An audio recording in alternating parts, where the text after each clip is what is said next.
Aku pergi satu port tadi. Takkan tak ada senapai kot aku cakap. Tak ada lah tu orang, tak ada. Tak ada. Mula dia macam nak ambil tu. Dia gaya dia macam nak ni kan. Tu dia macam berhenti. Tak ada lah bang, tak ada. Senapai takkan tak ada aku cakap. Korang tu pasal jangan kacau aku. Aku punya kacau lagi dahsyat lah. Kau nak bunuh aku lah. Aku mati kiamat lah. Dan aku keluar pergi. Aku balik tu aku singgah kedai. Beli tembakau dengan daun. Pasal aku bengang tu bukan apa ni. Beruk-beruk dalam ni. Kepala sedap lah apalah. Aku kepala kosong. Main gitar kepala kosong. Semua kosong lah. Aku dah lama lah tokan-tokan yang tak bagi kat aku lah. Pasal aku kalau beli seketul aku boleh makan 2 bulan.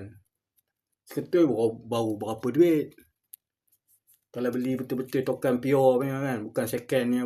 Bukan third port punya lah. Kira first runner punya lah. Kira first runner punya orang kan. Baru berapa duit. Seketul. Kalau nak mahal-mahal pun dalam 120 ke apa ke. Kadang dah 70 pun ada.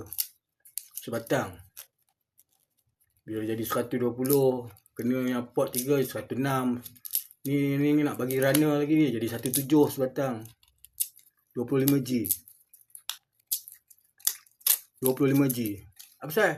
Asal korang tulis komen-komen. Ni dah kacau habis lah. Dah kacau. Goyang.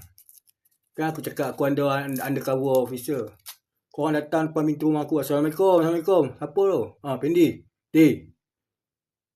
Salam cangkuk dengan aku. Duduk diam-diam. Boleh tak? Okay.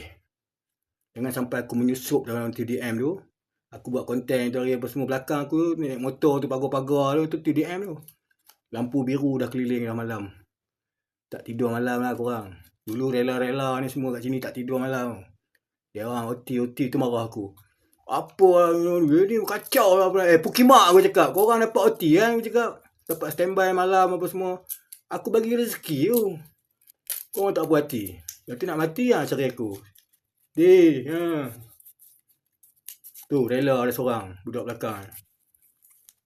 Jumpa aku dia. Minta maaf lah dia. Apa salah apa semua. Yalah.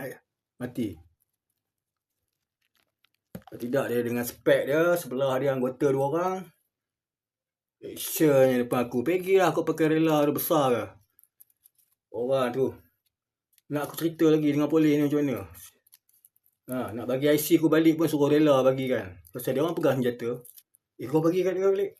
Tak berani nak rapat dengan aku. Korang rapat lah. Mati lah korang. Korang bagi. Babi. Hantar rumah.